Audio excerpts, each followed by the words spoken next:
La riposte c'est vous. Suivez la chaîne, activez la cloche, donnez au poste.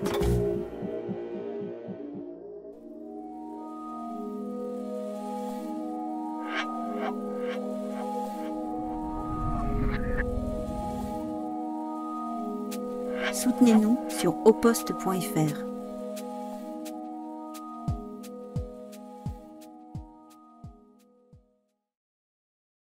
Premier débat autour de l'écoterrorisme qui n'existe pas, avec différents invités autour du journaliste Sylvain Lapoix, que j'ai connu dans une autre vie à l'époque d'un site internet qui s'appelait OVNI. OVNI, je vous l'écris. Voilà, où il y avait tout un tas de gens qui travaillaient là-dedans. C'était il y a une quinzaine d'années, une vingtaine d'années. Tout un tas de gens qui ont essaimé, qu'on a retrouvés dans différentes rédactions. L'écoterrorisme n'existe pas, avec Julien Leguet de Bassine Non Merci, Laurent Boudard de Climax, Antoine Chao, journaliste indépendant, et Modération. Oh, disons qu'il n'y a que des... Ah non, Lorraine, c'est une fille. Ah ouais, j'ai eu peur, j'ai cru qu'il n'y avait que des gars, c'est pas possible ça. Voilà, tout est parfait. Merci beaucoup. Donc on va voir, parce que là je vous dis pas, on est avec, d'ailleurs je les remercie, les copains du stream. Les copains du stream. Non, la régie du stream, sont des techniciens de Bordeaux, et ils assurent le caramel, quoi. Ils ont fait une magnifique déco aussi, un logo au poste en bois. Je ne sais pas si vous l'avez entreaperçu tout à l'heure. Voilà, moi je suis à côté de la Seine, je suis à droite de la Seine, nous sommes à Senon. Senon, c'est une commune adjacente à Bordeaux. Nous sommes au Festival de l'imprimé, c'est le quatrième. J'ai mangé ça, c'était très bon. Petite tagine, bon, alors, malheureusement vegan, quoi. Ça c'est. Qu'est-ce que tu veux, c'est la mode. Euh, pff, ah merde, j'ai pas de café. Mais par contre, j'ai un petit muffin là qui m'a l'air pas mal. Voilà. Euh, le beau logo en bois. Ah bah oui, tu l'as. Voilà, il a été pas mal pris en photo. Je vais essayer de de le ramener en train. Je vais essayer de le récupérer parce qu'il est trop classe. Il est trop classe à la salle. Vendredi 7 février dernier, la personne que nous attendons donc avait été convoquée devant le tribunal judiciaire de Niort pour une poursuite en diffamation intentée par le colonel Ludovic Vestieux pour un tag réalisé devant la gendarmerie de Melle le 1er mai 2023 qui succédait à la manifestation dite de Sainte-Soline 2, où le colonel Vestieux avait commandé 600 hommes de troupes et fait tirer 5000 grenades sur les 30 000 manifestantes et manifestants, dont 200 avaient été blessés, 4 grièvement, dont un entre la vie et la mort, durant plus de 4 mois, pour le nommer Serge Duteuil-Graziani. Le président s'adresse ainsi à la partie civile, M. Vestieux. Vous écoutez ces termes. Est-ce que ces images ne pouvaient pas vous préparer à la suite? Il y a des compensations, des suites. Avez-vous été affecté au fond de vous-même? Car derrière le gendarme, il y a un homme. Pour me demander où est-ce que nous avons commis une erreur pour en arriver là? Oui, effectivement, tous les jours. J'ai été hanté par le souvenir de ces blessés. J'ai par ailleurs été heureux de savoir qu'il était sorti du coma.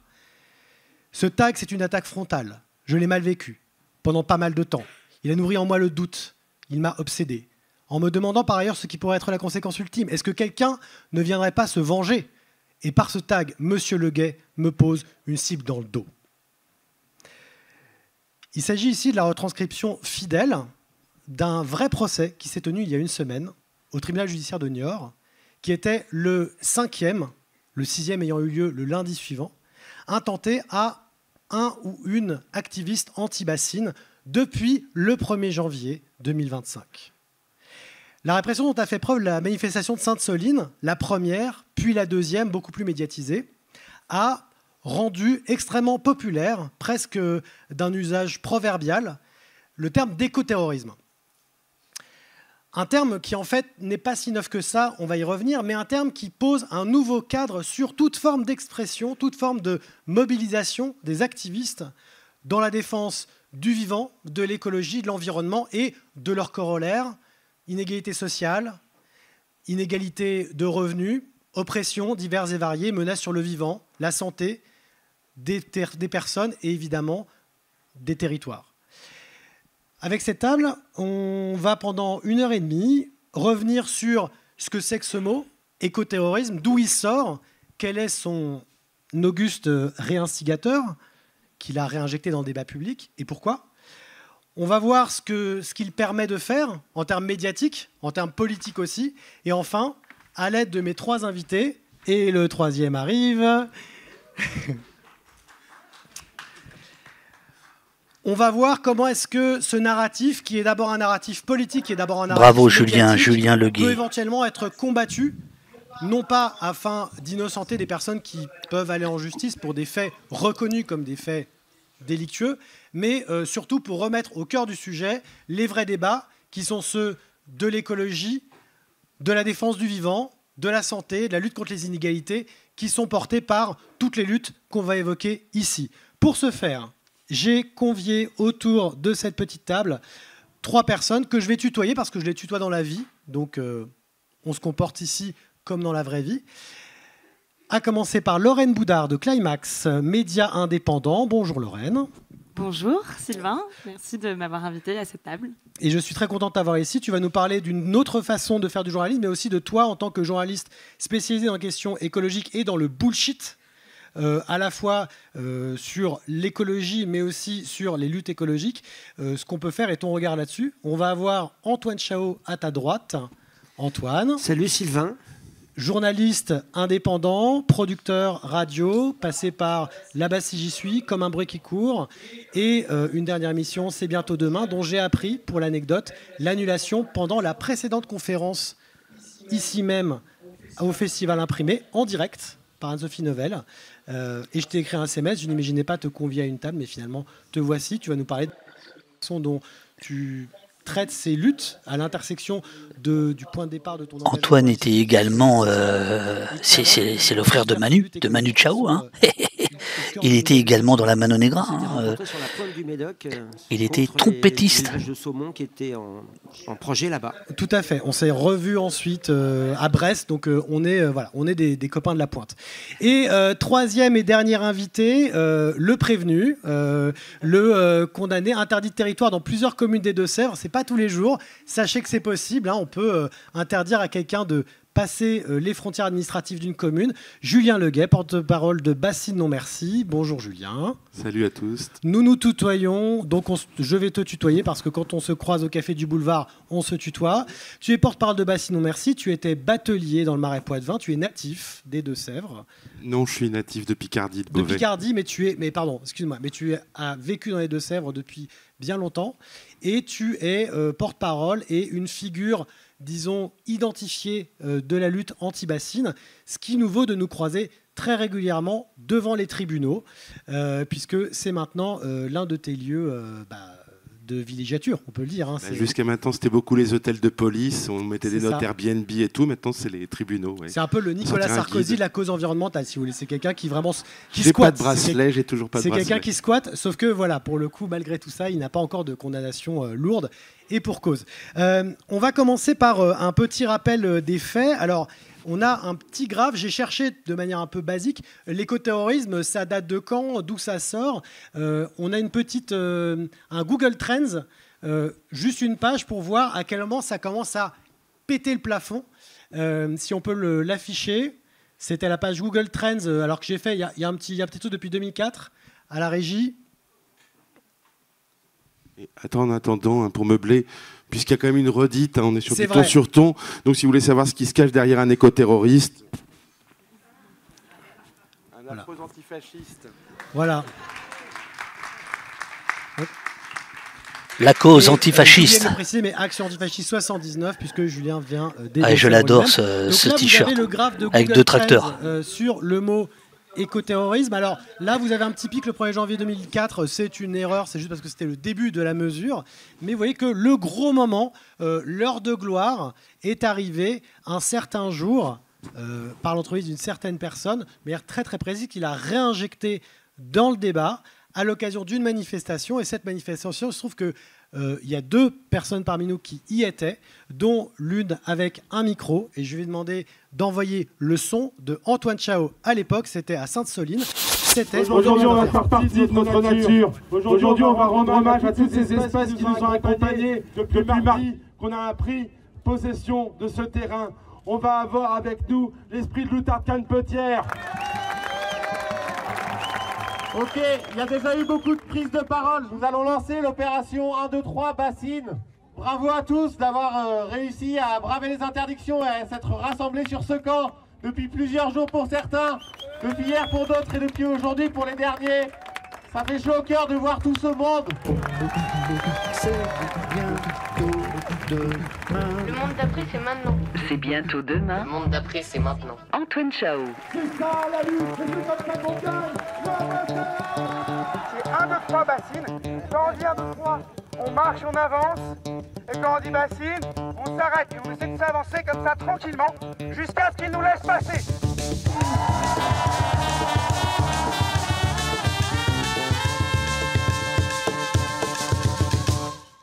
Alors avant de revenir sur cette séquence d'une violence insondable, je rappelle que nous sommes en direct sur Twitch avec David Dufresne au poste et que les questions sont les bienvenues. J'ai une petite loupiote si jamais vous en posez et je vais régulièrement me tourner vers vous. Bonjour, c'est nous. Regardez, on est juste à côté de là. Avec un micro, donc vous pourrez évidemment interpeller nos invités sur les différents thèmes qu'on va aborder. On va commencer avec toi. C'est beau, non ? Tu tenais le micro à ce moment-là, Antoine.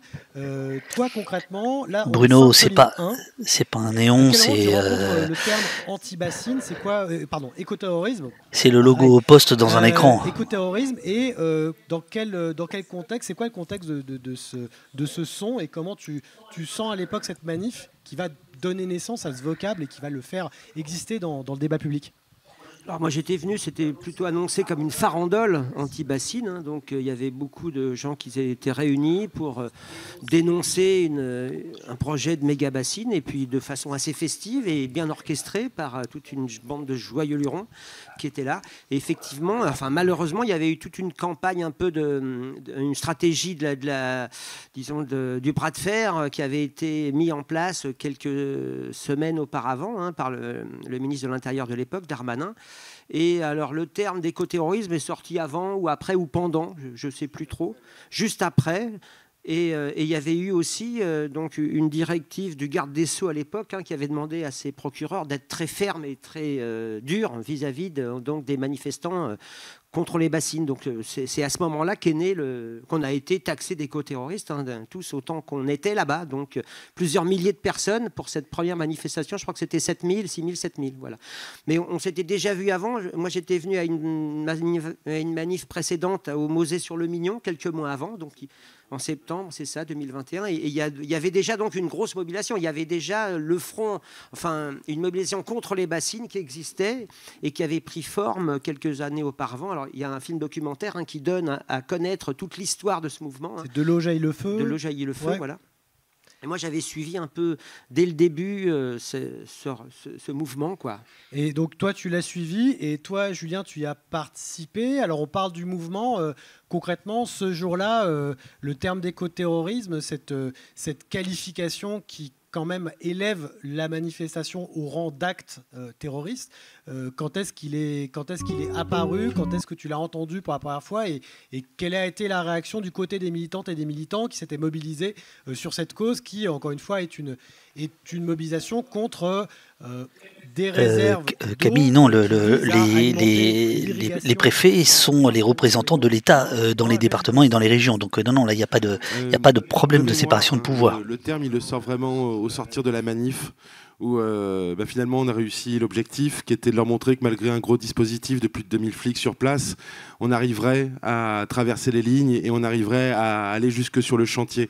Chantier que je rappelle, hein, à l'époque, c'est juste une digue, c'est un cratère, c'est pas plastifié, il n'y a pas de dommages, c'est vraiment montrer que on peut y aller. Et c'est aussi toujours dans l'optique, un des éléments les plus mobilisateurs pour des gens qui ne comprennent pas ou qui ne sont pas convaincus de l'aberration de ces méga-bassines, c'est d'être sur le terrain et de se retrouver face à ces grands trous géants. c'est tellement immense. C'est démesuré. Tu peux donner une échelle parce que je sais pas. Moi, j'y passe mes week-ends, mais tout le monde n'a peut-être pas vu la gueule que ça a une méga bassine, la taille. On est bien confronté à une difficulté de faire parler des grands chiffres. Donc des fois, pour pouvoir parler de volume, on va parler en volume de piscine olympique. Donc genre Sainte-Soline, c'est 2000, c'est 16 hectares l'emprise totale. Ouais. Donc ça fait une vingtaine de terrains de foot. Et je pense, pour faire parler les volumes, c'est les camarades Gilets jaunes de Saint-Nazaire qu'on avait accueillis sur un campement avant que la lutte prenne cette dimension-là. Ils descendaient au sommet anti-G8 et on les avait accueillis en bivouac. Et on s'est donné rendez-vous en Vendée sur un chantier de bassine en cours. Et on avait pénétré sur le chantier. Et là, leur réaction, c'était « Waouh, 3 fois le stade de la Beaujoire ». Alors je sais que vous êtes plus girondin, mais ça vous parle quand même. 3 stades de foot, quoi, en volume. Et du coup, toi, quand vous recevez ce terme, on va voir après qui en est l'instigateur, mais quand vous recevez ce terme comme qualificatif de votre action, c'est quoi la réaction dans le rang des militantes et des militants anti-bassines ? En fait, on avait senti quelque chose qui arrivait de cet acabit-là, puisque concrètement, ça faisait une semaine qu'il y avait une communication de la part du gouvernement pour annoncer, comme ils l'ont fait à Sainte-Soline 2, des manifestations violentes, que ça allait être quelque chose de complètement incroyable, etc. En fait, vraiment préparer, et on l'avait déjà vu comme ça, préparer l'opinion publique à des choses graves. Parce qu'en fait, c'était ça, eux, leur plan. Nous, quand on parlait et quand on imaginait Sainte-Soline 1 et à plus forte raison Sainte-Soline 2, non, le plan, c'était en effet des balades, percer les lignes, il y avait un niveau de détermination, mais certainement pas de s'offrir comme ça à des blessures aussi importantes, etc. Donc, on sentait que la bataille médiatique, c'était un truc hyper important. Le jour où Voldemort, puisqu'il ne faut pas le citer, sort ce terme d'éco-terroriste, ça nous fait d'abord marrer. Et on trouve ça tellement énorme qu'on n'imagine à aucun moment que ça puisse poindre, ça puisse être approprié par une partie de l'opinion publique.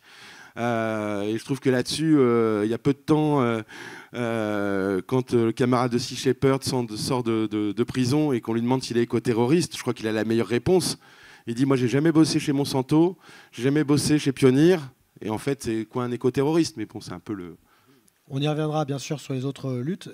Lorraine, toi, à l'époque déjà, tu bosses sur les questions écologiques de manière appliquée. C'est un de tes sujets de prédilection que tu creuses dans tu faisais une newsletter qui s'appelait Tech Trash qui s'intéressait au bullshit dans la tech et tu lances Climax qui s'intéresse au bullshit dans l'écologie, notamment l'éco-blanchiment, à tout ce qui est de ce registre-là.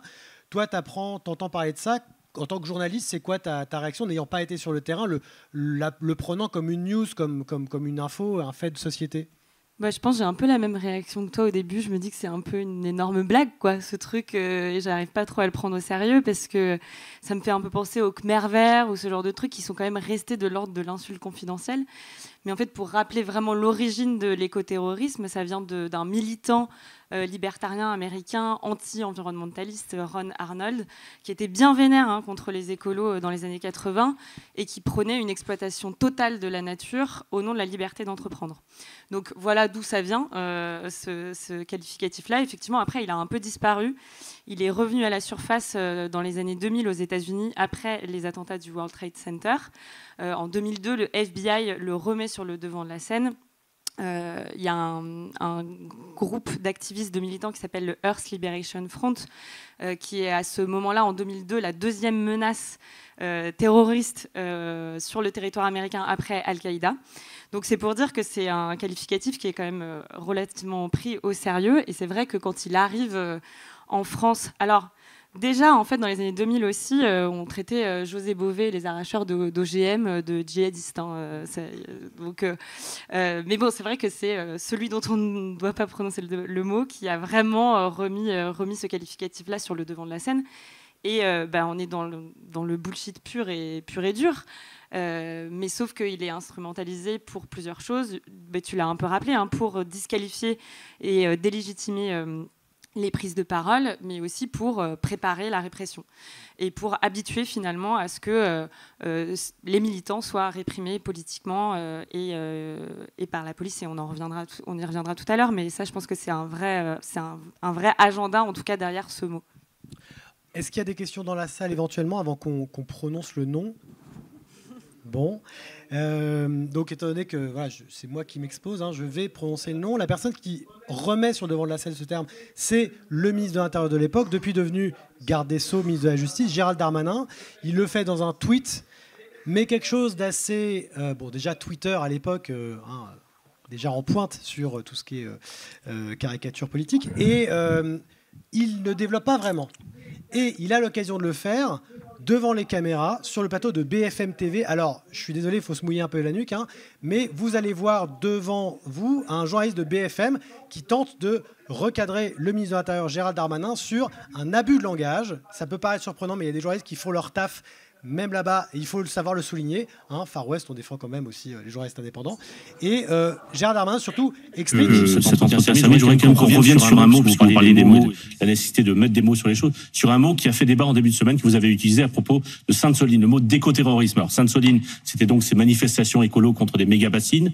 Il y a eu une 60aine de gendarmes blessés, 22 sérieusement, une 50aine de manifestants blessés. Il y a eu des jets de boules de pétanque, des tirs de mortier contre les forces de l'ordre. Pourquoi vous avez parlé de terrorisme alors que, quand on regarde, le terrorisme, c'est une notion juridique très précise. Il y a un parquet national antiterroriste qui ne s'est pas saisi de cette affaire. Il n'y a pas de dimension de terreur ou d'intimidation de la population. Pourquoi vous utilisez un mot précis pour... attendez, on n'a pas vu les mêmes images et on a on a vu les mêmes images. On n'a pas rencontré les mêmes gendarmes. Vous auriez pu parler d'ultra-violence. Non. Vous auriez pu parler d'ultra-violence. D'abord, le terrorisme, c'est aussi une notion en renseignement. Il se trouve que dans cette manifestation, je l'ai dit, je le dis peu, en général, lorsque j'ai commenté un certain nombre de choses, il y a eu 42 personnes, fichées S, ultra-violence, ultra-gauche. Quand vous êtes fiché S... C'est un élément de surveillance, c'est pas une liste de terroristes. Quand vous êtes fiché S par la DGSI, je rappelle que c'est pas moi qui ai créé les fiches S et c'est pas moi qui ai créé la DGSI, et c'est pas moi qui avais fiché, quand j'étais ministre de l'Intérieur, ces 42 personnes, c'était sous des gouvernements précédents et socialistes. Ce sont des personnes radicalisées, suivi pour radicalisation pour une partie d'entre eux, parce que terrorisme. Suivi pour radicalisation. Qu'est-ce que vous en savez? Vous dirigez les services de renseignement. Mais si vous avez des informations. Non mais je l'ai dit. Et je constate juste que le parquet national antiterroriste ne s'est pas saisi. Mais le parquet national antiterroriste ne se saisit pas et c'est lui qui le fait. Mais j'ai le droit de faire de la politique et dire des mots sur des choses. Et quand la violence est extrême, lorsqu'on attaque les gendarmes par centaines avec des pavés de 15 cm pour leur arracher la mâchoire, lorsqu'on les attaque au mortier, lorsqu'on les attaque au cocktail Molotov. C'est l'ultra-violence. Mais vous avez utilisé vos mots. Mais vous savez, les Français en ont marre qu'on ne dise pas les bons mots. Quand on dit sentiment d'insécurité, quand il y a de l'insécurité. Moi, je vais vous dire. Non, mais il y a de la terreur dans ce comportement, sans aucun doute, contre les agriculteurs. Vous pensez que les agriculteurs, des Deux-Sèvres et d'ailleurs, ils ne sont pas terrorisés par des actes, effectivement, qui relèvent de la terreur. On n'est pas sur BFM non plus. Alors, Corbin, le journaliste de BFM, il n'est plus BFM. C'est pas lié à cette émission, mais c'était effectivement un des rares journalistes de BFM qui était pas mal. Il est retourné aux États-Unis, où il est depuis très longtemps un des spécialistes des questions américaines. Je le remets, monsieur. L'État a été ferme, contrairement à ce qui s'est passé jadis sur d'autres situations. Et on a été ferme parce qu'on a aussi su dire des mots sur les choses. Alors moi, effectivement, je viens d'un territoire, j'ai pas fait de grandes études peut-être, mais on dit des mots sur les choses. Et les mots sur les choses, c'est la première façon de pouvoir régler le problème. Si quand vous avez par rapport à ce que a dit Julien Leguet tout à l'heure sur la préparation des esprits, on avait effectivement entendu Darmanin annoncer le jeudi des images violentes qui seraient vous allez voir des images violentes d'ultra-violence. C'était donc une annonce. Il y aura une autre séquence un peu dans le même genre plus tard. Je vous rassure, mais il y aura des respirations. Mettre des mots sur les choses, c'est une première façon de régler le problème. C'est tout un programme. Par la suite, il y a eu Sainte-Soline dit 2. Alors, toi, entre-temps, tu avais été condamné. Tu n'avais pas le droit de te présenter sur le terrain de la commune de Sainte-Soline. Là, très grosse affluence. Et néanmoins, il y a quand même un point que rappelle Gérald Darmanin. Et encore une fois, là, on voit, comme on le disait, une stratégie de communication politique que vous avez commencé à évoquer, Antoine et Julien. C'est on ne veut pas qu'il y ait une ZAD qui s'installe. Donc on voit que le terme d'écoterrorisme n'est pas comme ça, il n'apparaît pas. Tu as évoqué Khmer Vert aussi, qui était un truc très en vogue, je ne sais plus laquelle de vous trois. Et on voit que là, il y a cette notion de ZAD qui revient comme une perspective, comme un risque. Comment est-ce que le terme d'écoterrorisme, pour vous, se raccroche finalement à des peurs plus anciennes, celle de la ZAD, celle des Khmer verts, celle typiquement du terrorisme, parce qu'il y a qui veut commencer sur ce sujet-là, peut-être Lorraine, si vous voulez reprendre la parole sur cette historique et le fait que ça se raccroche finalement à d'autres paniques morales précédentes. Oui, il y a une longue tradition de toute façon de l'action directe dans le militantisme écologique. Enfin, en France aussi, contre le mouvement nucléaire, enfin le mouvement anti-nucléaire en Bretagne. Notamment, il y a eu Françoise Daubonne, on en parlait, qui est une des pionnières de l'écoféminisme qui posait des bombes dans les centrales nucléaires. Ça a aussi eu lieu en Angleterre après Thatcher. Il y avait Reclaim the Streets qui bloquait des autoroutes pour faire des fêtes, pour détruire les autoroutes au marteau-piqueur et construire et planter des arbres. Et il y avait des bacs à sable et tout. Enfin, ça faisait vraiment penser au village de l'eau et à cette joie aussi qu'il pouvait y avoir à Sainte-Soline. Et du coup, oui, c'est quelque chose qui n'est pas du tout nouveau, en fait, cette tradition de l'action directe. Je parlais du Earth Liberation Front aux États-Unis, qui est né dans une petite ville américaine qui s'appelle Eugene, où, en fait, les militants foutaient le feu à des scieries, à des stations de ski, à ce genre de choses. Donc, effectivement, c'est pas nouveau, cette tradition de l'action directe. Et il y a aussi une vraie efficacité, notamment, et je pense que c'est ça aussi qu'il faut souligner, c'est qu'il y a des victoires.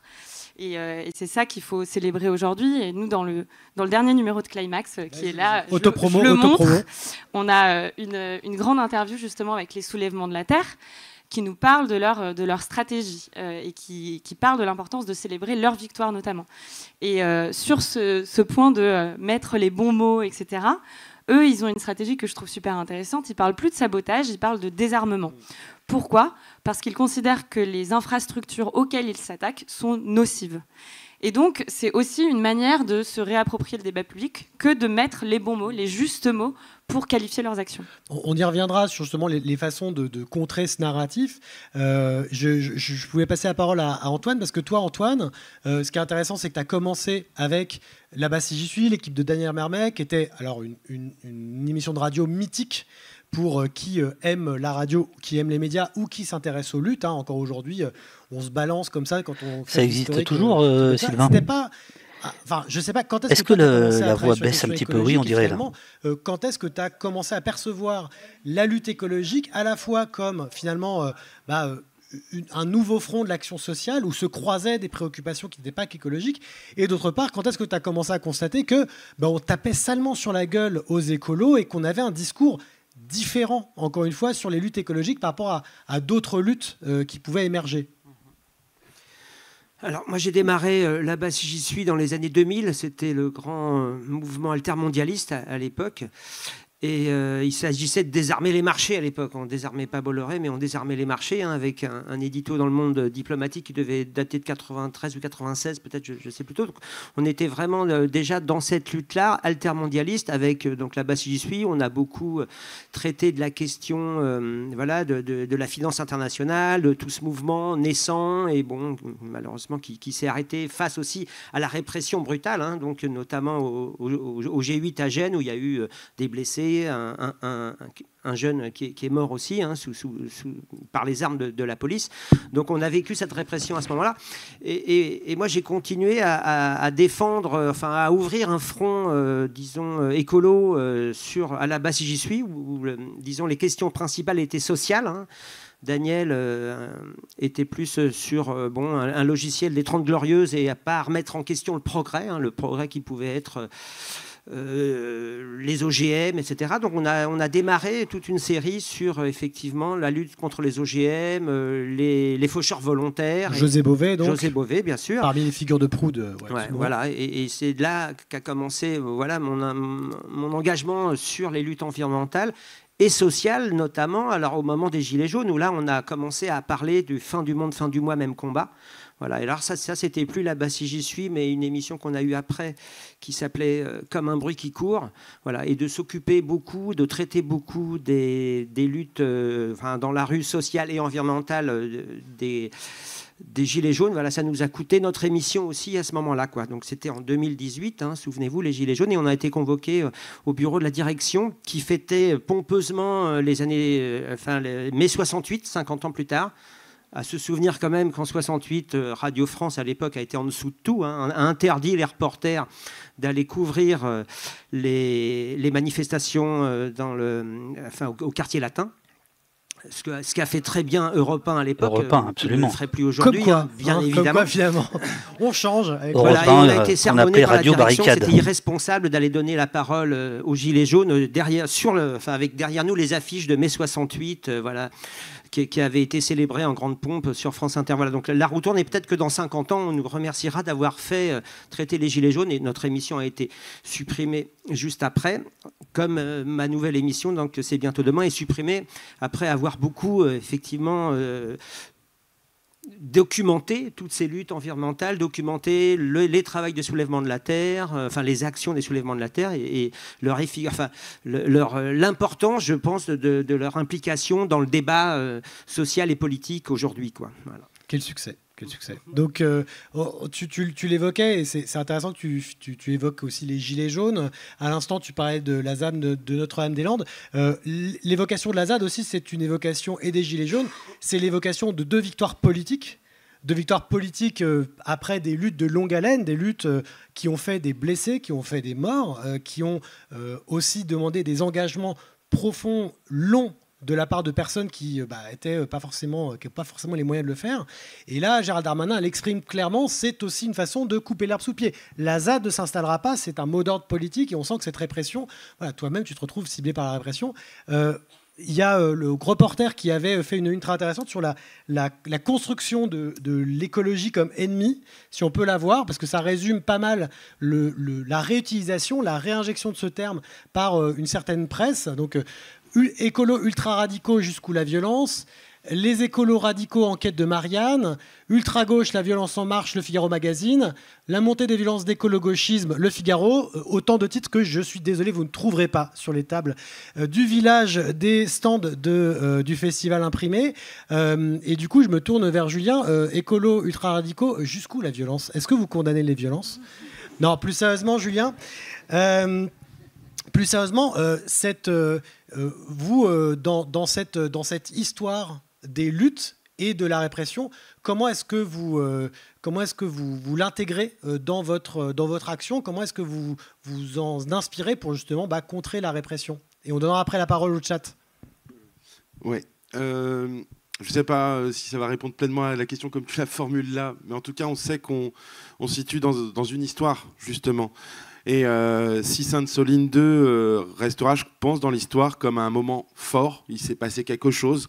Il y a eu un niveau de violence policière rarement vu ou rarement révélé, et rarement vu peut-être par des blancs écolos, hein, parce que c'est le niveau de violence qui est vécu dans les cités quotidiennement. Voilà, là on comprend un petit peu ce que les camarades peuvent vivre. Et donc après, ça pourrait être un sujet dans quelle mesure, quand on est réprimé, ça crée aussi des coalitions, comment ça fait des ponts, parce que finalement on subit les mêmes choses.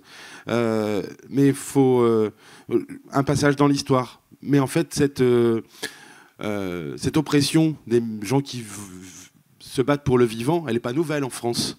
Et moi, un truc qui me revient, comme tu l'as dit, Sainte-Soline, je me suis arrêté à la moitié du chemin. Je me suis arrêté à la limite communale. Si je franchissais la commune, et vu les médias qui suivaient, etc., c'est sûr que j'allais me faire griller. En fait, mon contrôle judiciaire tombait et mon sursis se transformait en peine ferme, quoi. C'était ça le truc. Et donc, quand je vois le carnage qui se passait au loin, parce que je suis sur un point haut, et quand je vois les premières images sur CNews de camarades qui se font dégommer et qui sont évacués, et que l'ambulance des médics passe devant là où j'étais en point d'observation, je comprends ce qui est en train de se passer. Je ne mesure pas à quel point. Je rentre sur le campement et pendant tout l'après-midi, c'est des alternances entre répondre très très vite aux conneries, aux mensonges de Darmanin qui dit qu'il n'a pas tiré avec des LBD sur des quads, etc. Et puis à faire du brancardage parce qu'il y a des dizaines de camarades qui arrivent et qui ont besoin d'être pris en charge très rapidement. Donc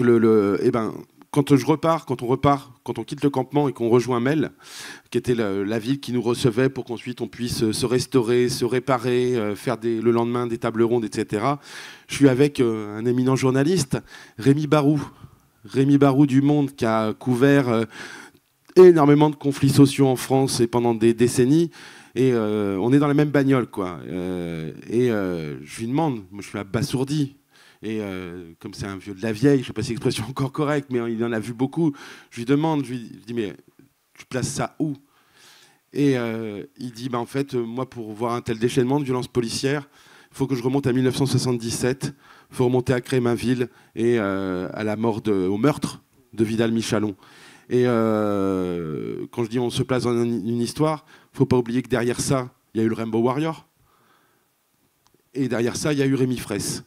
Et c'est clair que Rémi Fraisse... Le barrage de Sivens, encore une affaire d'eau. Ouais. Exactement. Et que depuis le début qu'on lutte sur les méga-bassines, on a Sivens. L'État français, et un gouvernement de gauche à l'époque, avait été capable de tuer un jeune naturaliste qui veut simplement se battre pour un fond de vallée et pour la biodiversité. Donc on n'est pas des perdreaux de l'année, on sait... mais clairement, quand on prend la route de Sainte-Soline à la deuxième manif, jamais on imagine qu'ils puissent mettre et donner de tels ordres. Voilà. C'est ça, parce qu'évidemment que si on avait eu conscience qu'ils étaient capables de ça, de ce carnage-là, évidemment que la stratégie aurait été différente. On reviendra sur l'ampleur de la répression plus en détail. Il y a une question, David. Je te donne la parole sur le chat. Merci Sylvain. Non, mais depuis le temps que je la réclame, il n'y a pas une question, il y en a 4 ou 5. Allons-y, balance. Je balance, mais d'abord, le chat salue un certain nombre de tes invités, très, très favorablement connus de nos services. Voilà. C'est pour Julien et Antoine notamment. Mais il y a une question pour Lorraine qui est la suivante. Oh, merde, où est-ce qu'elle est celle-là? Voilà. C'est Pierrot qui la pose. Comment se battre contre la mauvaise utilisation du langage? Et si tu pouvais préciser ce que tu avais commencé par dire sur le fait que les soulèvements de la Terre, par exemple, représentés par Julien, utilisent des termes comme désarmement. Voilà, la question c'est comment se battre contre la mauvaise utilisation du langage. Et par ailleurs, il y a Valeurs Anarchistes qui nous dit que le projet de Sivens risque de revenir à l'ordre du jour. Est-ce que la médiatisation pourrait jouer? Alors, on anticipe un petit peu, mais c'est pas grave. Le chat a le pouvoir. Une dernière chose, il y a plein de questions sur Antoine. Comme ça, tout le monde est servi. Antoine, où est-ce qu'on peut t'écouter? Où c'est que tu bosses et tout ça, quoi. Voilà. Alors, Lorraine, sur la question du désarmement et de l'usage des mots, on n'anticipe pas sur la troisième partie, mais qu'importe. Et ensuite, Antoine, sur aujourd'hui, après t'être fait débarquer de chez Radio France, où est-ce qu'on peut t'entendre? Lorraine. Oui, parce que je disais sur le désarmement, du coup, c'est tiré de l'interview qu'on a faite des Soulèvements de la Terre dans le dernier numéro. C'est un renversement sémantique pour expliquer que en fait, les infrastructures auxquelles les Soulèvements de la Terre s'attaquent sont nocives et ne rendent pas service à la communauté. Et donc, c'est pour essayer d'aller contrer le narratif des saboteurs, etc. Là où certains d'autres militants peuvent se revendiquer saboteurs, les Soulèvements de la Terre, en tout cas, ont fait le parti pris de dire on ne sabote pas, on désarme. Et je trouve que c'est un choix hyper intéressant parce qu'on voit bien la puissance de nouveaux mots qui sont érigés dans les années 80 aux États-Unis et qui arrivent aujourd'hui, des années plus tard. Et donc, le fait de se dire que peut-être dans 20 ans, ce sera désarmement qu'on utilisera au lieu de sabotage, moi, c'est une perspective qui m'enthousiasme. Et ce qui est intéressant aussi dans le terme de désarmement, c'est pour compléter ton propos et peut-être te relancer là-dessus, c'est que la description qui est faite des actions, typiquement de celles et ceux qu'on qualifie d'éco-terroristes, on renverse finalement le front en pointant une autre responsabilité qui est celle de celles et ceux qui, par leurs actions, qu'elles soient des entreprises, des États, des investisseurs, finalement favorisent un certain monde qui est celui que les écologistes combattent. Ça, c'est quelque chose qui remonte encore à avant. Ce terme de désarmement, il vient de quelque part? Tu connais l'origine ou c'est... Non, je connais pas l'origine, mais effectivement, je trouve qu'en termes de responsabilité, il est intéressant parce qu'on ne pointe pas les mêmes personnes. Et je m'avance un petit peu, mais il y avait un procès dont on parlera sûrement tout à l'heure contre des militants écologiques dans les années 2000. Et ce qui était intéressant, c'est qu'ils s'étaient attaqués au PDG de Total et on les avait qualifiés... Spoil pas trop, on les avait qualifiés d'antipollueurs. En fait. Et ça, je me dis, mais attends, on dit plus anti-pollueur aujourd'hui pour parler de militants écologistes. C'est comme vidéosurveillance, vidéoprotection. C'est oui. Au lieu de éco-terroriste, anti-pollueur. C'est vrai que ça place le curseur très différent. Vachement intéressant. Ok, je savais pas. Antoine, tu es demandé, la communauté te réclame. Où est-ce qu'on peut t'écouter? Où est-ce qu'on peut te suivre? Ou même peut-être assister à des choses que tu organises toi ou auxquelles tu participes? Alors moi j'ai rejoint la grande bande des journalistes indépendants, pigistes et précaires, pour la plupart. Bienvenue. Voilà. Alors là, je viens de faire par exemple une série sur les élections aux chambres d'agriculture qui a été diffusée sur lava.org chez mon camarade Daniel Mermet, donc une petite série de 6 épisodes. Et sinon, j'ai quand même eu, après avoir été remercié, après 23 ans de travail à Radio France, donc voilà, j'ai eu un petit cadeau de départ ou un lot de consolation, donc j'aurai une petite série de podcasts cet été, toujours repoussé dans les marges, bien évidemment, donc à Radio France, France Inter, un podcast cet été. Et sinon, je continue à faire beaucoup d'éducation populaire, de chantiers d'insertion par la radio, parce que je pense que la radio est un média important. Je suis aussi actif sur ce qu'on appelle aujourd'hui les radios d'intervention, qui sont nées justement un peu de la ZAD de Notre-Dame-des-Landes, aussi avec la radio Klaxon, qui était une radio pirate et d'intervention, donc pour défendre cette ZAD pendant toutes les années d'occupation. Il y avait aussi eu Radio Béton à une époque. Enfin, il y avait eu pas mal de radios. Il y a toute une histoire des radios pirates qu'on connaît bien, des années 70, etc., de Radio Lorraine Cœur d'Acier à Radio Verte Fessenheim. Mais là, il y a une nouvelle génération de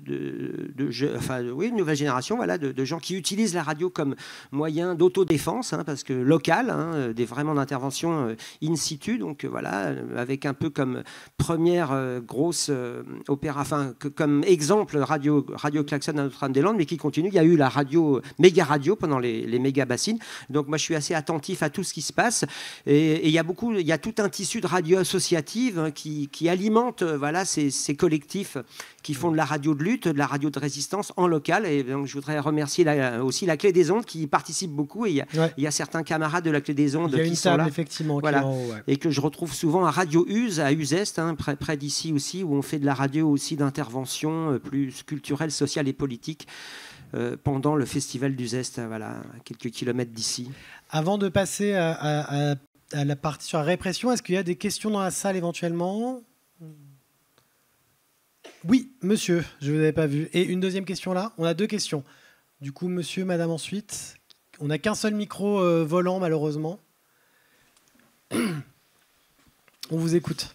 Oui, bonjour. En lien avec ce matin, en plus des violences, on va dire, au moment des manifestations, est-ce qu'il y a d'autres cas de pression qui peuvent arriver en dehors, dans le cadre un peu de tous les jours ? Je pense notamment, il y avait une affaire de mise sur écoute, je crois, à un moment, de militants écologistes. Voilà, est-ce qu'il y a d'autres choses un peu en dehors de l'action même ?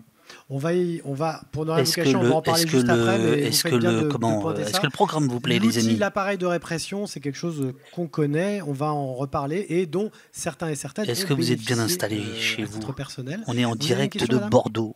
Oui, on a aussi une question au premier rang. Madame en rose. Quand je parle, est-ce que ça couvre les voix des invités ou pas ? Vous avez commencé un peu à en parler en rappelant le cas de Rémi Fraisse, mais la qualification d'éco-terroriste, elle fait peser un risque bien plus élevé que la simple répression sur les militants écologistes. Et il y a tout un continent qui est déjà hyper concerné, en Amérique latine et en Amazonie en particulier, les meurtres de militants écologiques qui ne sont pas du tout des gens armés, qui sont des indigènes avec les mains dans les poches, sont extrêmement fréquents. Et le terme éco-terroriste permet de légitimer. Jair Bolsonaro, pendant 2 mandats, a expliqué à la population que oui, c'était normal. En fait, on les avait protégés d'un mouvement terroriste. Et il y a beaucoup de gens qui pensent que ces assassinats sont au contraire des actes de protection de l'État sur la population qui serait menacée par un type de terrorisme. Voilà. Comment vous le pensez-vous sur comment ça pourrait intervenir chez nous ? Est-ce que c'est un sujet qui est pensé ? Julien, je te voyais opiner. Merci beaucoup pour votre question. Je sais que BNM, les Soulèvements de la Terre, XR sont en contact avec des organisations à l'international. Tu parlais tout à l'heure du village de l'eau.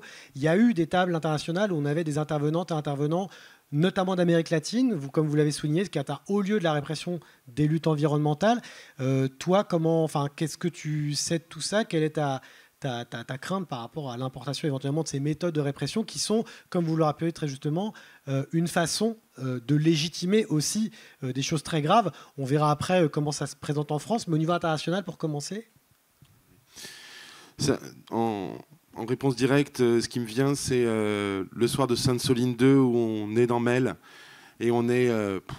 l'imaginez un petit peu. Et puis il y a certainement plein de gens qui étaient là dans la salle. Et on discute avec un camarade, Massa Koné, qui est un des porte-parole des paysans sans terre dans la corne africaine, et qui me dit « Mais Julien, chez nous on meurt. Chez nous, il me disait qu'il avait perdu 20 camarades. » Et vous parlez de l'Amérique du Sud, il y a un excellent documentaire là, qui va sortir, qui est Vrai Film, je crois, la boîte de prod. C'est la même boîte qui a produit De l'eau jaillit le feu. Ouais.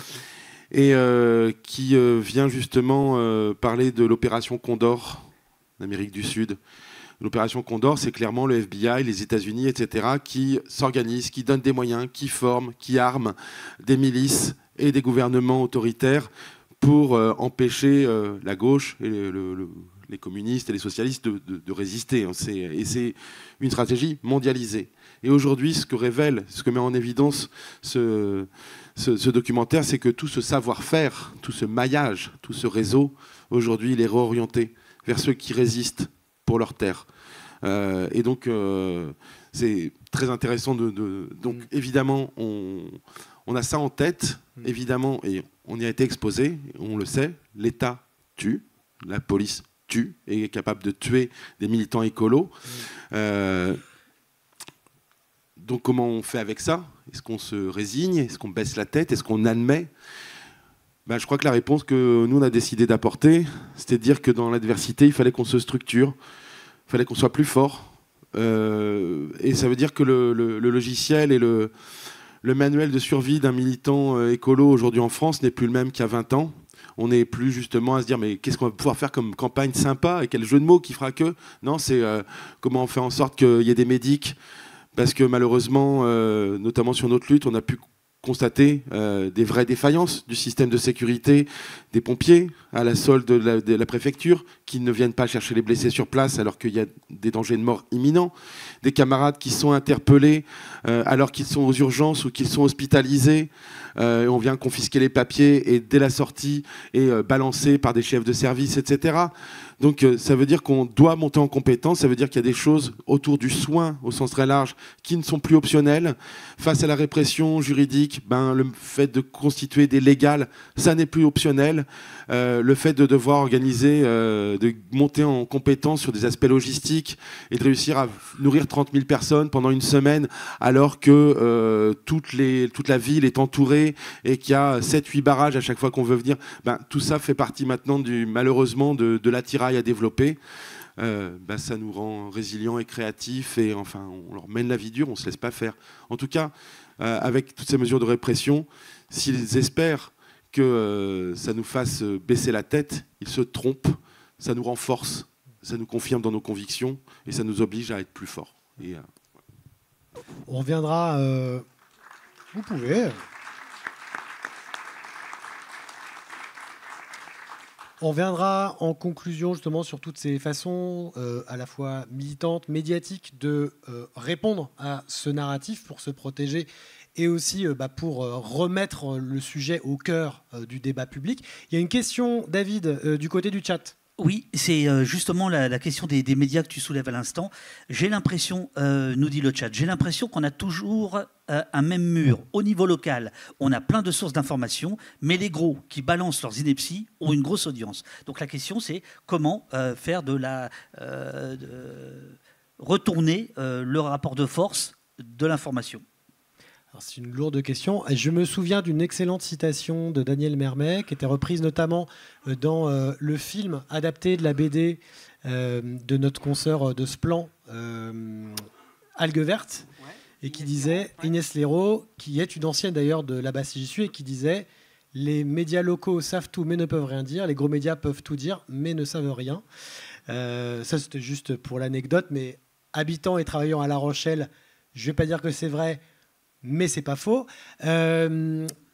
On va prendre une petite réponse rapide avant de passer sur la question de la répression. Toi, Antoine, aujourd'hui, tu es confronté à cette problématique parce que tu avais cette place. Et d'ailleurs, là-bas, puis comme un briquet court, étaient considérés comme des émissions, puis par la suite, vos petites émissions avec Give étaient considérées comme des espaces d'amplification aussi de ce message, de ces luttes.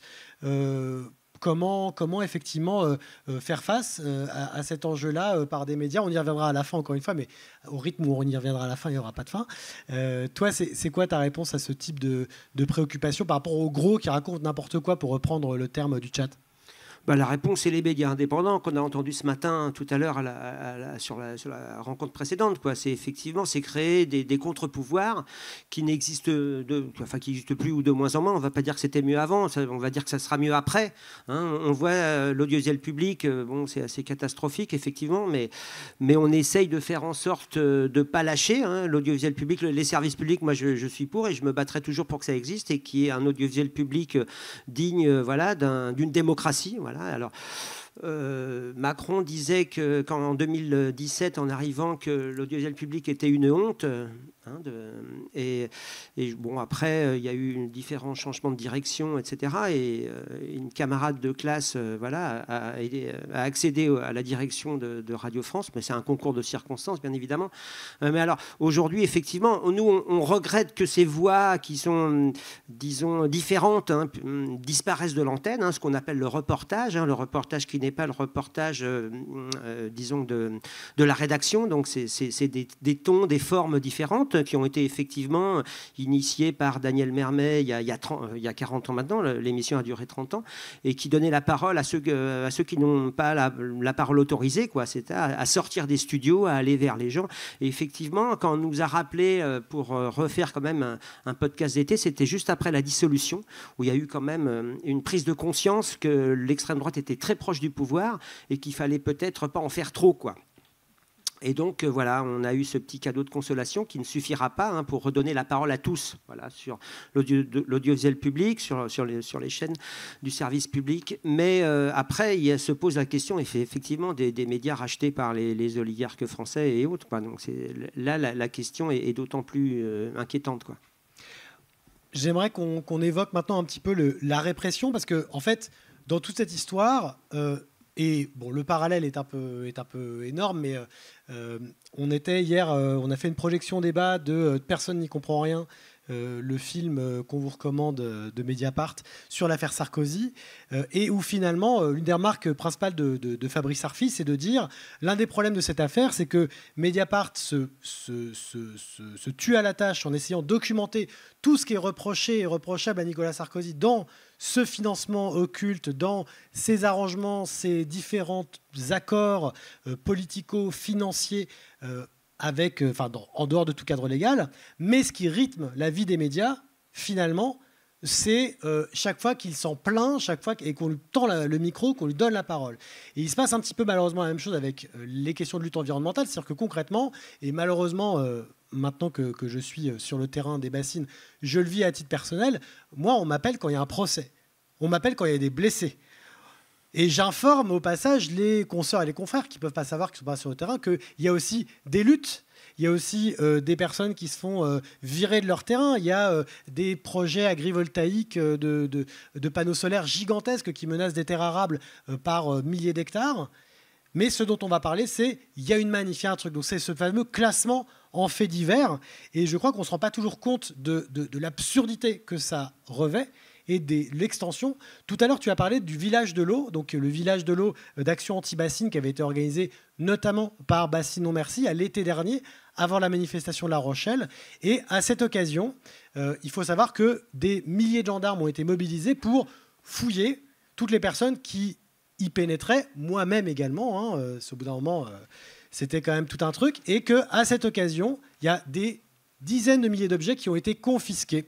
Et quelques jours après, donc il y avait beaucoup de journalistes qui venaient là, beaucoup de consoeurs et confrères qui venaient de Paris et même de Paris pour certains et certaines. Et quelques jours plus tard, on a appris que les objets allaient être restitués. Et je me suis retrouvé devant le commissariat de Sauzet-Vaucet, juste à côté de Mel. Et là, on était 3 qui venions respectivement de La Rochelle, Niort et Poitiers pour des médias locaux et voir ce que les gens s'étaient fait piquer au village de l'eau et sous quel prétexte.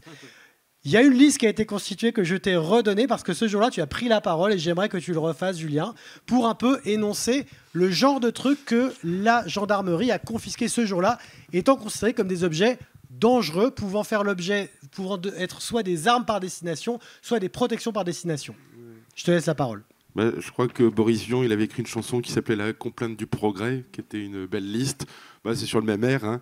Un couteau à beurre, des écussons, une bouteille de sirop, un imperméable kaki, des caisses de vélo, un bleu de travail, des voiles de bateau, de la peinture des ciseaux, un masque à marteau, des parapluies, des bocaux, un cendrier, un casse de skate, des limes, un bidon d'huile, une planchette en bois, du scotch brun, des masques FFP2, des petites bouteilles de gaz de camping, des bâtons de marche, un cache-cou, du matériel de clown, des brumisateurs, des serviettes hygiéniques, ça pourrait faire office de masque. Des objets saisis ont été retrouvés dans les poubelles d'un point de contrôle, voilà. Des jumelles de naturalistes, vernis à ongles, boules caisses, sérum physiologique, t-shirt, veste, masque de ski, gourde, thermos, bouchon d'oreille, sac à dos, ombrelle, tondeur, croix de cric, masque Covid, casquette bleue, pot curry mangue, très important, le pot de curry mangue. Très important. Ciseaux à bourron, des jeux de molki, c'est vrai que des pompes anti-crevaison, des sardines de tente, des maillets en caoutchouc, des parapluies arc-en-ciel, des extincteurs de camions, du matériel de sérigraphie, du W40, c'est très dangereux, cubi de rhum, ah oui, ça peut faire des cocktails Molotov, rasoir bic jetable, couteau à beurre, ça fait 3 fois, cadenas de vélo, des bons pneus, pot de peinture, enfin voilà. Il y en a des milliers. Voilà. C'est fou parce qu'en effet, il communiquait là-dessus, sur des milliers d'objets, d'armes, etc. Et là, la stratégie, c'est avant chaque manif, maintenant, de prendre des grandes tables comme ça, et puis de montrer tout ce qu'ils ont saisi. Un peu comme avec les trafiquants de drogue, exactement. Quand on les saisit ou des armes comme ça, on montre tout le bordel. Exactement. Et sur Sainte-Soline 1, on a vu les chiffres précis, il y avait eu 5000 contrôles pendant une semaine. Et tous les gens qui habitent Mel ont été fouillés. Ça veut dire que les artisans, les copains, une tronçonneuse, ouais, c'est pour aller couper la tête des flics, c'est évident. Des boules de pétanque, ouais, il y avait un tournoi de pétanque à 5 km de là. Une épreuve du championnat national, enfin, du délire. Donc c'est de l'orchestration, c'est de la manipulation. Nous, ce qu'on propose à présent, c'est que si Darmanin refait ce genre de manipulation, et c'est ce qu'on dit aussi aux journalistes, tombez pas dans le panneau, demandez en même temps que l'État expose tout son matériel. Et là, on voit qui sont les violents. Là, on voit qui vient avec une œuvre réalisatrice, avec un projet de destruction. De mise en scène. De mise en scène. Ah ouais. Darmanin, avant Sainte-Soline 2, ce qu'il annonçait dans la presse pendant une semaine, et Macron en a remis une couche, c'est-à-dire il faut s'attendre à des images dures à Sainte-Soline. Si c'est pas un scénario savamment écrit, tout à l'heure. Simplement, il suffit de regarder. Enfin, à Sainte-Soline, 9 hélicos. C'était pratiquement la moitié de tous les hélicos de la gendarmerie française. 4 véhicules blindés, 4000 bombes balancées sur les camarades. Enfin, c'est un niveau d'armement. Et d'ailleurs, l'ONU le dit, et Michel Forst, qui a réagi après Sainte-Soline, ce sont des armes de guerre qui sont utilisées contre nous aujourd'hui pour réprimer nos mouvements.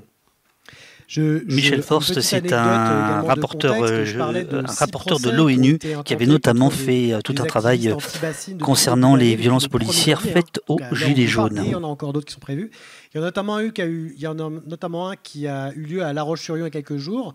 Ce sont 2 militantes et militants qui étaient accusés de sabotage.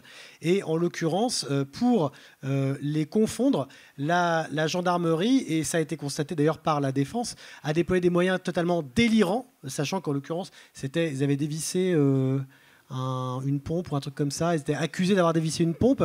Et donc pour cela, il y a plusieurs gendarmes qui ont travaillé à plein temps pendant plusieurs jours et qui ont posé 2 balises GPS sur véhicules, mis sur écoute leur téléphone ainsi que ceux de leurs proches, procédé à des surveillances physiques. Autrement dit, vous aviez des gendarmes qui poursuivaient ces gens pour les confondre. Et les seules preuves physiques qui ont été apportées au tribunal, et encore une fois, je m'en réfère au compte-rendu d'audience des confrères et consoeurs de Ouest France, ce sont des vêtements de la même couleur que ceux des personnes qui étaient en train de dégrader les lieux. Donc précisément, des chaussettes vertes. Des chaussettes vertes.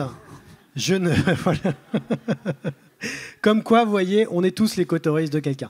Donc du coup, on a cette débauche de moyens qui questionne. Je te voyais opiner, Lorraine, notamment à l'évocation de Frost, donc c'est le rapporteur aux droits de l'homme de l'ONU. Toi, par rapport à ça, tu observes aussi... alors, c'est parce qu'il y a Tech Trash, il y a Climax, c'est très fun, c'est très bien écrit, très cherché pour aussi en rire un peu, mais vous avez aussi cette veille sur la réponse en face. C'est quoi, on parlait de Frost, c'est quoi les réactions justement des défenseuses et défenseurs des droits de l'homme sur ces questions-là par rapport aux moyens qui sont engagés? Mais justement, sur l'utilisation de lumière stroboscopique pour empêcher les gens de dormir, etc., ça a été qualifié de torture, notamment, parce que c'était des armes qui ont été utilisées vraiment contre des vrais terroristes pour les empêcher de dormir. Moi, c'est des trucs que j'entendais quand j'étais petite sur Guantanamo. J'ai halluciné quand j'ai entendu que ça avait été utilisé, notamment au village de l'eau et contre d'autres militants.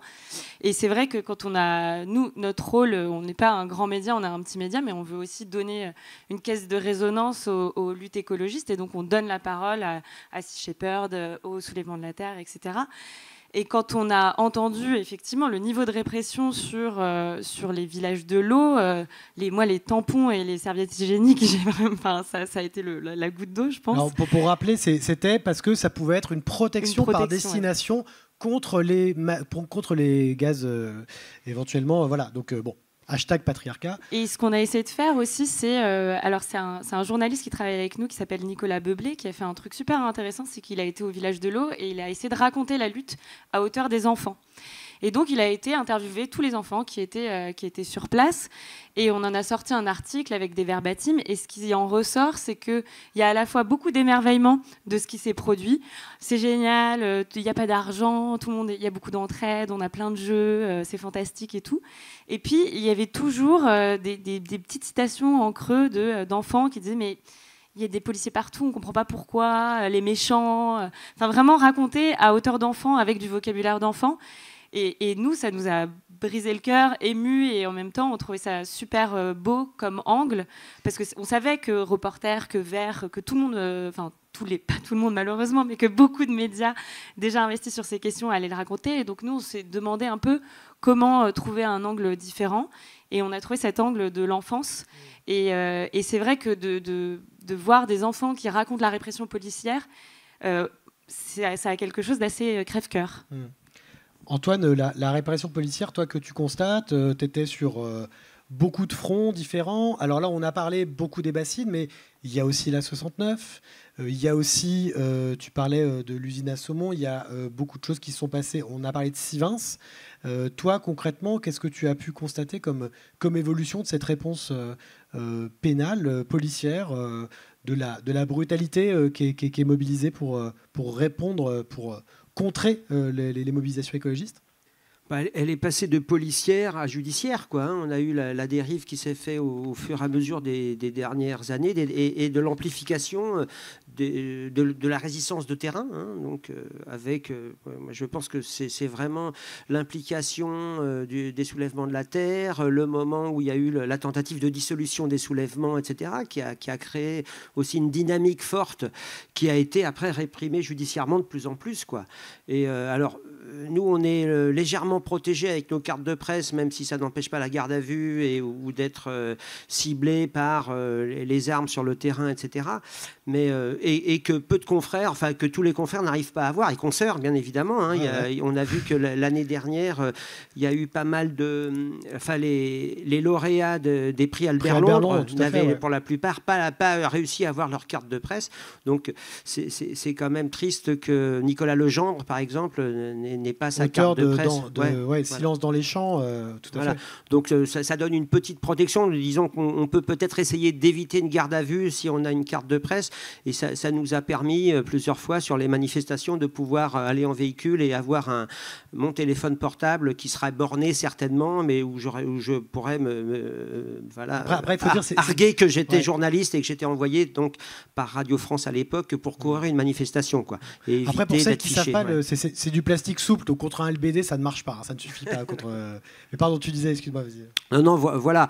Donc, bien sûr qu'on a constaté cette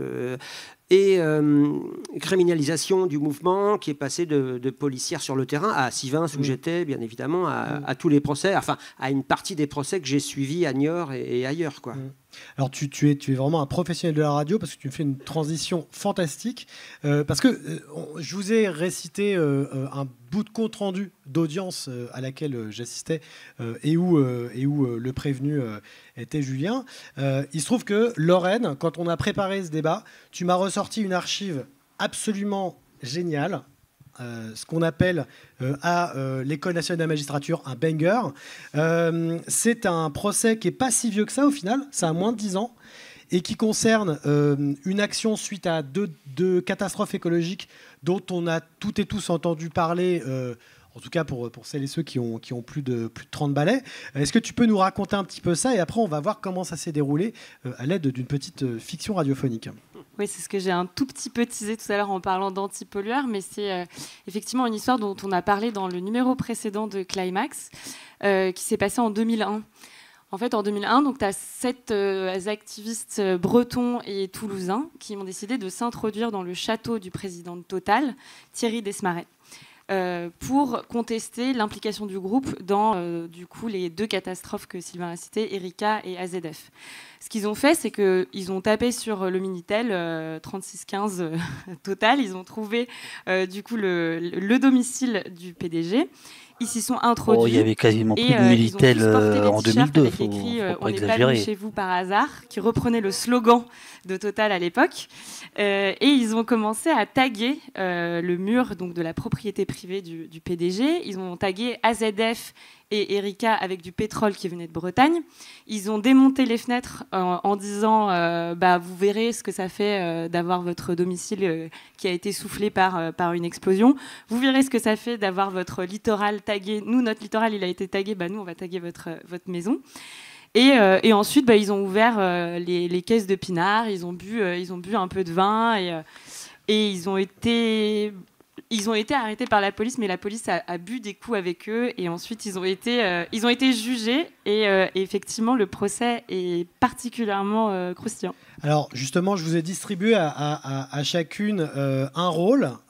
Donc j'ai pris celui du président parce qu'on ne peut pas toujours être dans le rôle facile, mais l'idée c'est que il y a une recension de ça qui a été faite en article du Monde de l'époque en 2006 et chacune a son rôle. C'est pour vous donner le ton de cette audience qui va, vous allez vite le comprendre, pas mal contraster avec celle que je vous ai récitée précédemment. Le président, vous avez bu du vin. Jo Le Guen, parfaitement exact. Alain Malardet, mais les gendarmes ont bu le coup avec nous. Robert Prigent, c'est même eux qui en ont bu le plus. À qui appartenaient ces bouteilles ? Emmanuel Rigler, avocat de la défense. Il n'y avait pas de facture. Peut-être que c'était la société Elf. Comment s'est effectuée la préhension des bouteilles ? Une dans chaque main, monsieur le président. On s'est aussi servi dans le frigo. Je ne suis pas saisi de ce point. C'est pourtant important. Pas de vin sans fromage. On a plié les tapis en arrivant. Et on a fait la vaisselle avant de partir. Vous avez aussi remonté les volets ? Non, mais il ne l'avait pas fait non plus à Toulouse. Voilà, donc l'audience continue sur ce même ton. L'avocat de la partie civile, maître Bruno Quentin, avoue ne pas être insensible au drame humain que des personnes ont vécu, a cependant considéré les faits comme inacceptables et réclamé des dommages et intérêts d'1 euro symbolique. À quoi l'avocat de la défense a répondu : à ce prix-là, ça ne devait pas être du grand vin. Donc, ce que je trouve quand même assez génial là-dedans, et spoiler alerte, on va commencer à voir une lueur d'espoir et une sortie se présager, c'est que parfois, quand même, la légitimité de l'action est reconnue. Parce que, j'oubliais de le dire également, c'est que les prévenus ont plaidé le geste militant et l'acte syndical. Autrement dit, là, il y a un moment où on est en justice, on est poursuivi pour une action qui est, pour le coup, mise en regard des préjudices, des dégâts qu'elle conteste. On va donc pouvoir passer à la catégorie « qu'est-ce qu'on fait en face de ça ?» Est-ce qu'il y a des questions dans le chat, David ? Oui. Oh, c'est le bordel avec tous ces casques. Oui, il y a une question notamment, puisque tu parles d'espoir. Est-ce que vous recevez, c'est Twist 654 qui vous demande, est-ce que vous recevez des soutiens de partis politiques Et il y en a un qui est cité, c'est EELV. Et d'une manière générale, que font les partis politiques avec cette accusation d'éco-terrorisme? Est-ce que ça vous rend infréquentable ou pas? Julien, est-ce que tu reçois le soutien de partis politiques? En fait, sur les manifs bassines, il y a quelque chose qui est assez remarquable, c'est qu'il y a des élus, y compris des députés, qui bravent les interdits et qui viennent manifester malgré les arrêtés préfectoraux qui tombent maintenant systématiquement. Et il y a eu notamment à Sainte-Soline 1 la figure de Lisa Bellucco, qui est députée sur la Vienne, juste à côté, et sur lesquels il y a des projets de bassines, et où on la voit sur les images, un peu la même séquence qu'on voyait tout à l'heure. On traversait les lignes de flics, et elle traversait comme ça, les mains levées, en écharpe. Pour la petite histoire, elle était enceinte à ce moment-là, et elle se fait taper dessus par les CRS. Et derrière, qu'est-ce qu'on a? On a une présidente de l'Assemblée nationale qui demande des sanctions contre les députés qui sont venus manifester à des manifs interdites. Yael Braun-Pivet à l'époque? Ouais. Et moi, je pense qu'il y a une séquence qui est vraiment clé sur Sainte-Soline 2, qui a vraiment, nous, en tout cas, qui étions sur place et qui a marqué les esprits. C'est que, après différents assauts, et il y a des camarades qui sont grièvement blessés, et où ils continuent à être pris pour cible, et où il y a tout un tas de députés, parmi lesquels Benoît Biteau, enfin, grosso modo, de toute façon, sur la lutte sur les bassines, les partis de gauche sont à nos côtés depuis le début, et dans leur diversité, donc les partis de gauche, hein. Lisa Bellucco, Europe Écologie Les Verts, LFI, le PCF sont parties prenantes de la lutte sur les méga-bassines. Et on pourra en parler longuement, mais en tout cas, pour nous, c'est pas un gros mot. On trouve que, au contraire, ça fait regagner de la noblesse au statut d'élu, de représentant du peuple. Et quand on a en effet des députés qui viennent faire de la protection de blessés et qui sont pris pour cible par des LBD, tirés à partir de quad, et qu'on a Voldemort qui ose dire, en fait c'est un menteur, hein, ce monsieur est un menteur, et d'ailleurs il y a une plainte, et je le redis ici, et on a hâte que la plainte qu'on a instruite contre lui, notamment pour avoir menti devant une commission d'enquête parlementaire, soit instruite. Parce que c'est bien le souci, c'est si on fait l'objet de répression très forte, la justice, on a vraiment le sentiment d'aujourd'hui d'une justice à deux vitesses. Et quand nous, on est victime, ça n'est jamais instruit. Quand on demande des comptes aux autorités, parce que très clairement, tirer avec des LBD, c'est pas une manœuvre légale. Donc donner l'ordre, c'est pas légal, et théoriquement, ça vous expose à des sanctions. Et obéir à un ordre illégal, ça vous expose également à des sanctions. Donc finalement, on est sur un travail d'histoire au long cours. Et nous, c'est ce qu'on réclame. Et faire en sorte, on parlait d'histoire tout à l'heure, il y a une vraie bataille du récit. Il y a une vraie bataille. Le mois prochain, c'est une mission internationale de la FIDH qui vient enquêter sur ce qui s'est passé à Sainte-Soline. On ne lâchera pas l'affaire, quoi, très clairement. Je rappelle juste un petit élément. Tu parlais de justice à deux vitesses. L'audience à laquelle j'ai assisté et où tu étais prévenu il y a une semaine, en l'occurrence, la plainte a été déposée après Sainte-Soline. Mais il y a toujours, à l'heure où on parle, 4 enquêtes qui sont en cours par le parquet de Rennes pour violence par dépositaire de l'autorité publique sur chacune et chacun des blessés graves de Sainte-Soline et qui n'ont pas rendu leur conclusion bientôt 2 ans après. Donc autrement dit, la plainte pour diffamation pour un tag est arrivée à l'audience avant que les 4 enquêtes pour violence par dépositaire de la force publique aient vu leur conclusion rendue publique. Donc je reprends ce que tu dis parce que c'est une façon de remettre le débat sur l'écologie, sur la question écologique et sur les violences policières par le même fait, que aussi d'avoir le soutien, que d'avoir le relais d'élus locaux, d'élus nationaux d'ailleurs. Tu parlais d'écologistes.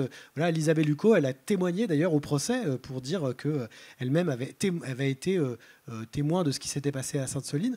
On va revenir vers les 2 autres invités. Il y a, je trouve, une très belle phrase prononcée par une juriste, Valérie Kodacheny, que j'avais reprise d'une interview, en l'occurrence, qui avait été réalisée par Socialterre au moment de l'usage du terme écoterrorisme. Si on peut la voir. Voilà, Vanessa Kodacheny, pardon. Un mouvement qui n'est pas réprimé est un mouvement qui ne gêne pas le pouvoir. Donc, comment est-ce qu'on fait justement par rapport à cette répression pour contrer le narratif, pour ramener les sujets de fond, créer un autre récit, encore une fois, pas pour manipuler l'opinion, mais pour mettre les sujets sur la table. Est-ce que vous voulez, l'une de vous deux, peut-être commencer sur cette question-là? Lorraine. C'est tendre le micro et donner la parole à ces personnes-là, en fait. C'est au lieu de toujours entendre Darmanin, écouter les personnes qui luttent sur le terrain. Et nous, c'est aussi notre mission avec Climax en tant que journaliste que de le documenter d'une autre manière. Et après, c'est aussi de montrer tout l'éventail des luttes qu'il peut y avoir. C'est-à-dire qu'il y a effectivement Bassine non merci, il y a aussi les soulèvements de la terre, etc. Mais il y a Sea Shepherd, il y a aussi toute une nouvelle frange de lutte qui revendique la joie, le techno-activisme avec Mathilde Caillard, MC Danse pour le climat. En Allemagne, il y a pareil, il y a le Wegbassen, c'est des espèces d'énormes manifs techno qui ont des messages politiques très forts. Donc c'est aussi les nouvelles manières de lutter et d'essayer d'embarquer sur des imaginaires et des récits différents pour montrer que la lutte peut aussi être joyeuse et victorieuse. Et ça, c'est aussi à nous de le raconter, parce que c'est pas très audible comme discours. Donc c'est vraiment ce que nous, on essaye de faire, en tout cas de ramener aussi cette composante de joie, puisqu'elle peut manquer parfois, parce qu'on parle de sujets très lourds et très sérieux depuis le début, et que quand on parle de tir LBD, d'arriver en parlant de fête à côté, ça peut paraître contre-intuitif, mais c'est aussi une dimension qui est importante et qui est de toute façon relatée par tous les activistes à qui on parle. On va reprendre une question et après je te passerai la parole, Antoine. David. Alors c'est Rémi qui vous demande quel rapport vous avez avec une écologie plutôt, entre guillemets, petits gestes et pistes cyclables, plutôt bourgeoise. Est-ce qu'il est utile de pactiser avec cette écologie pour porter la radicalité et l'action directe, ou faut-il s'y opposer radicalement dans nos luttes? Alors les pistes cyclables dans les Deux-Sèvres, est-ce qu'on on en est où? Rapidement, Julien. Je vais faire très rapide. Ouais. Ce qu'on partage avec BNM et les soulèvements de la terre, c'est... On parle de composition de nos mouvements, on parle d'élargissement, on parle de diversité des moyens de lutte. Et je pense que c'est quelque chose qui s'est passé ces dernières années.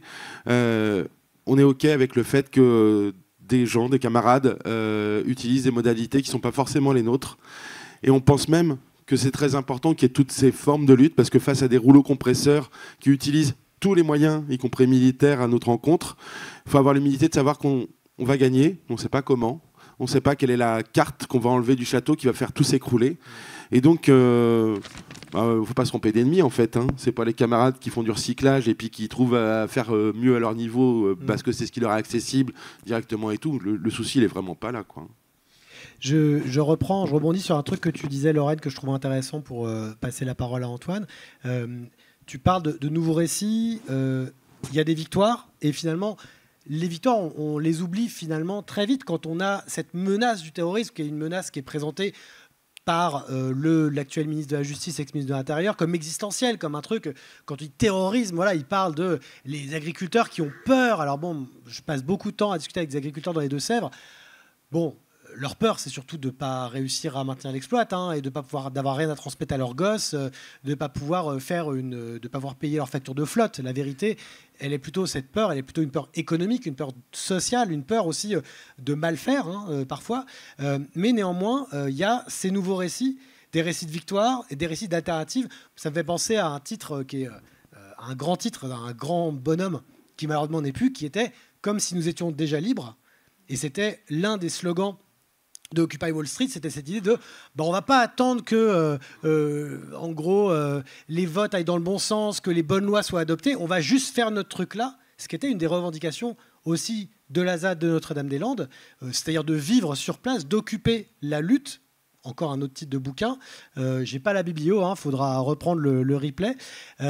Antoine, on a commencé par un son de farandole, une toute autre façon de dire qu'on va percer une ligne. On va percer une ligne par le jeu, on va percer une ligne par aussi le collectif. Toi, c'est quoi ces nouvelles manifestations de la lutte, ces nouveaux imaginaires, ces nouvelles façons de percer la ligne, pour prendre un terme entre guillemets paramilitaire, non pas dans le sens qu'il est militaire, mais qui va au-delà. C'est quoi, toi, les expériences, les choses que tu as trouvées les plus marquantes et les plus fortes pour contrer cet imaginaire de l'écoterrorisme? Pour moi, ça a été important de documenter tout ça, de raconter ces luttes de l'intérieur, hein, avec une certaine confiance des acteurs de ces luttes, donc pouvoir y passer du temps, pouvoir raconter ce qui se passe en amont et en aval. Donc, par exemple, sur les deuxièmes, sur Sainte-Soline 2, hein, comme on va l'appeler, moi, j'ai fait un reportage sur les journées en amont qui avaient eu lieu sur ce sommet international sur les questions de l'eau, où il y avait eu des intervenants qui étaient venus de partout dans le monde et qui étaient passionnants. Donc, effectivement, il y a eu une manif réprimée violemment, comme on en a beaucoup parlé, mais il y avait eu aussi toute une rencontre de réflexion, de débat sur cette question de l'eau, de la façon de lutter contre cet accaparement de l'eau par les puissances économiques, politiques, etc. quoi. Donc, moi, je pense que c'est important de documenter tout ça, de raconter tout ça. Moi, je fais du journalisme situé, hein. Je suis plus du côté du documentaire que du journalisme, que du reportage, parce que je ne m'embête pas à donner la parole à la FNSEA quand je vais faire une manif contre les méga-bassines ou aux irrigants. Enfin, je ne m'oblige pas de le faire. Après, je peux le faire si la situation s'y prête et si je rencontre un irrigant au détour d'une méga-bassine.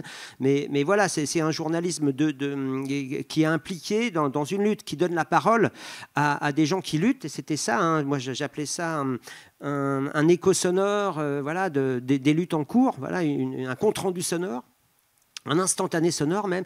Donc c'était être à l'endroit qui me semblait pertinent, je dirais pas au bon endroit, mais pour moi c'était le bon endroit d'être là sur ces manifestations-là à un moment donné et donner à entendre ce qui s'y passe, de façon différente à ce qui était balancé sur les médias d'information en continu, BFM, etc. Même si, en tout cas de compléter ce narratif-là, quoi. Et c'est d'autant plus important aujourd'hui à l'époque effectivement des vérités alternatives de Trump et puis même, disons, de la novlangue de Darmanin, quoi. Donc, de donner la parole aux militants, une parole non autorisée, hein, qui n'a pas accès au plateau, ou rarement, et qui est une obligation du service public, quoi, qui est une diversité de parole, quoi. Juste une petite anecdote avant de te donner la parole, Lorraine. Tu parlais de lutte située, etc. Donc moi, j'habite à La Rochelle et j'ai fait cette expérience très étrange de couvrir une manifestation monstre dans la ville où j'habite, où je vais... déposer ma fille à l'école, où je vais acheter mon pain, où je vais bosser, où je sors boire des coups avec des potes, où je vois ma famille, mes amis. Et j'ai vu 8000 personnes débarquer comme ça et marcher dans 99% de la durée de la journée dans un calme total. Et 1%, effectivement, ça a été un peu le chantier du fait de quelques éléments énervés, de certaines agitations. Je ne vais pas revenir sur le fait. Mais il se trouve que ma ville a été marquée par ça. Si vous allez à La Rochelle, encore aujourd'hui, vous voyez des tags, vous voyez des lieux qui ont été abîmés, des lieux qui ont été dégradés par certaines personnes, et par une toute petite fraction de ces 8000 personnes. Mais la majeure partie, au contraire, c'était très rigolo, parce que La Rochelle est traversée par un parc du nord au sud, le parc Charruillet, et on voit des manifs du 1er mai, on voit les Franco. Les Franco, vous avez des bagnoles qui se garent sur la pelouse dans le parc Charruillet. Et là, on avait 8000 personnes, 8000 écolos, qui suivaient les chemins en se pressant pour surtout ne pas marcher sur l'herbe, pour ne pas abîmer le parc. Et quelques mois après, dans ma ville, donc, j'ai vu des tags sur la chaussée, notamment devant chez Nina Métayer, hein, pour l'anecdote, la fameuse pâtissière, qui disait « Merci aux habitants de La Rochelle. Merci aux habitantes et habitants de La Rochelle. » Et j'étais vachement frappé, et on m'en a parlé. Des gens m'en ont parlé en me disant « T'as vu, c'est les anti-bassines, ils ont remercié. » Et effectivement, ce jour-là, il y a des gens qui ont guidé les anti-bassines qui fuyaient la répression policière, et des gens qui ont guidé les anti-bassines qui voulaient retrouver un endroit pour reprendre leur souffle. Et les militants et militantes sont venus marquer l'espace, remercier la population, et ça produit son effet. Et c'est une lutte située, encore une fois. Et La Rochelle a gagné ce statut de lieu un peu comme Melle, comme Sainte-Soline. Tu voulais dire un mot, Lorraine, peut-être avant de donner une dernière question? Oui, non, mais parce que ça me faisait penser, ce que vous disiez tous les deux d'ailleurs tout à l'heure, à la créativité qu'il peut y avoir aussi aujourd'hui dans la lutte écologique face à une répression qui est monstrueuse. Mais moi, ça me fait penser au bruit qui court. Vous avez peut-être dû voir passer cette opération qui a eu lieu l'année dernière pour expliquer ce que c'était le projet de Total en Ouganda, en créant une fausse entreprise, en créant un faux projet, mais rapatrié cette fois en France. Et ils ont été jusqu'à envoyer des lettres lettre d'expropriation pour dire aux gens, désolé, en fait, il y a un oléoduc qui va passer chez vous, donc on va vous déplacer. Et en fait, ça a fait prendre conscience aux gens, avec pas grand-chose, la réalité de ce projet-là, et ça a fait prendre aussi conscience à plein de personnes des racines néocoloniales qui se cachaient derrière un certain nombre de projets industriels comme celui de Total en Ouganda. Et donc, tout ça pour dire que je trouve que derrière ces nouveaux mouvements aussi, ces nouvelles manières de communiquer et d'investir le terrain médiatique, il y a aussi plein de choses chouettes qui se passent. Merci beaucoup Laurette, ce sera le mot de la fin malheureusement parce qu'on est en retard. Mais voilà, donc il y a de la créativité, il y a des médias qui peuvent aussi aller là où il faut dans des luttes situées. Il y a d'autres alliances qui peuvent se créer, des alliances intersectionnelles aussi avec des causes antiracistes, des causes anticoloniales, des causes antisexistes et qui peuvent du coup aller au-delà de ces barrières posées par ce cadrage sur le fait divers.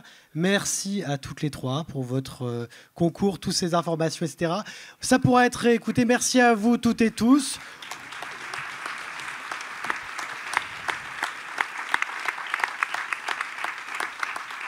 On va laisser la place à un prochain débat et je vous rappelle évidemment que nos amis ici présentes et présents sont disponibles sur le stand en haut. Vous allez pouvoir discuter avec elle et eux plus tard, mais en attendant, je donne la parole. 15h15 de Racine dans les médias. Vous avez même le temps d'aller discuter avec nos amis éco-terroristes, de reprendre votre souffle avant un nouveau débat. Merci à toutes.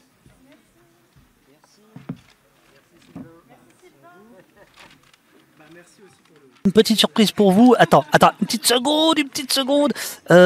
Pourquoi j'ai pas ça comme ça? Là, je suis... Oui, solo 1. Si je fais solo 1, je vais vous faire une petite surprise, les amis. Après, je vais vous annoncer la suite des événements. Là, ça devrait être pas mal. Voilà. Bonjour, madame. Oui, il y a le son, là. Il y a le son. Ah, je l'entends. Alors, bonjour. En direct du festival Imprimé à Senon. Et il vient d'avoir une super conférence là sur l'écoterrorisme qui n'existe pas. Alors tu sais qu'ils y ont assisté à la... Ah oui, c'est vrai. Oui. Coucou, ça va? Eh bien voilà, donc bonjour Auriel est venu nous aider pour tenir la petite table de presse. Voilà que Julien Leguet revient. Waouh. Ça va pas être facile. Si tu veux venir, Julien. Merci beaucoup. Veux-tu venir une seconde? Mais là, je te... Bon, alors prends le casque, les gens vont te voir. Alors, là, on fait le débrief sportif. T'as bien joué, t'avais un bon mental. Je sais pas. Comment? Mais vas-y, ok, d'accord. Ouais, bon, il n'y a pas grand-chose à voir. Quelles sont les informations que tu n'as pas délivrées? Ah oui, c'est clair qu'il y a, on le sait, ces formats-là, il y a tellement de choses à se dire et tout. Et notamment sur ce qu'on commençait à toucher, dire comment on fait face à ça, comment on continue à être créatif, comment on fait sortir la lutte pour parler du fond et pas être cantonné aux faits divers.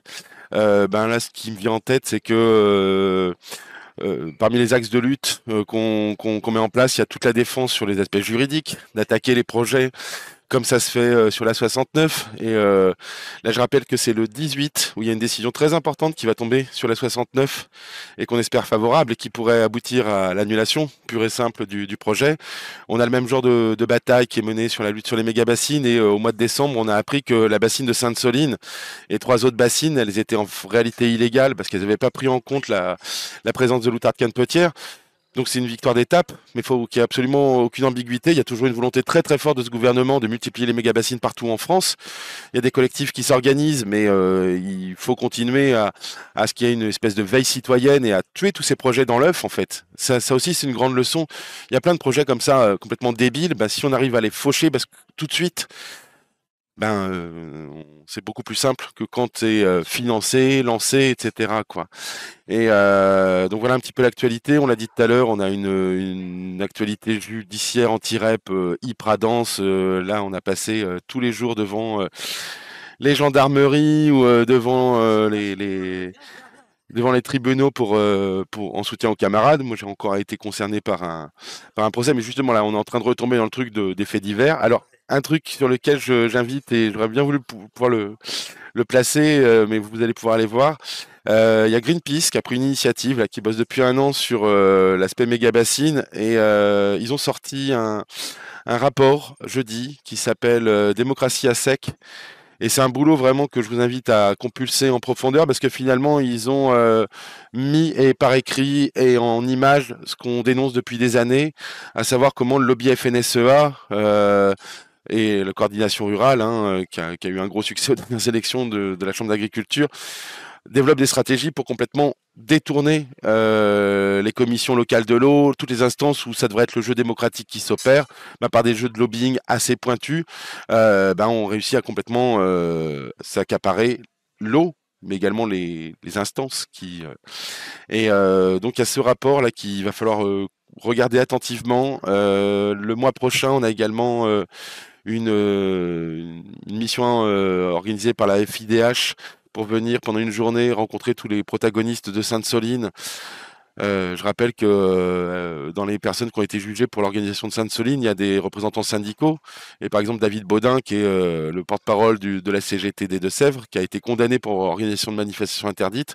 Ça n'était jamais arrivé depuis la Seconde Guerre mondiale. Donc on franchit des Rubicons, enfin ils franchissent des Rubicons, mais on saura pas... On saura faire les ponts, nous, pour se souder. Et, voilà. Est-ce que tu restes toute la journée ou tu repars? Je repars dans les coups de 17h, 17h30. Je suis encore 2 heures de... Il y a Olaven qui te demande, est-ce que tu étais au tribunal, Julien, ou c'est plus tard, j'ai pas bien entendu. Et quelqu'un parle aussi de l'Espagne. En quoi l'exemple des méga-bassines en Espagne et leurs conséquences pèsent dans cette lutte contre les méga-bassines en France, donc. Ouais. Est-ce un argument de poids pour les procédures juridiques? Ok. Donc par rapport par rapport aux tribunaux, oui, je disais, on a enchaîné là des occupations, des rassemblements de soutien.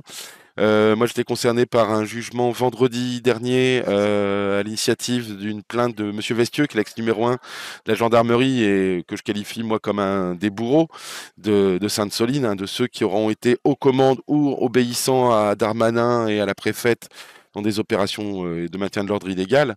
Et donc, il portait plainte contre moi, me soupçonnant d'avoir écrit un tag devant la gendarmerie de Niort le 1er mai.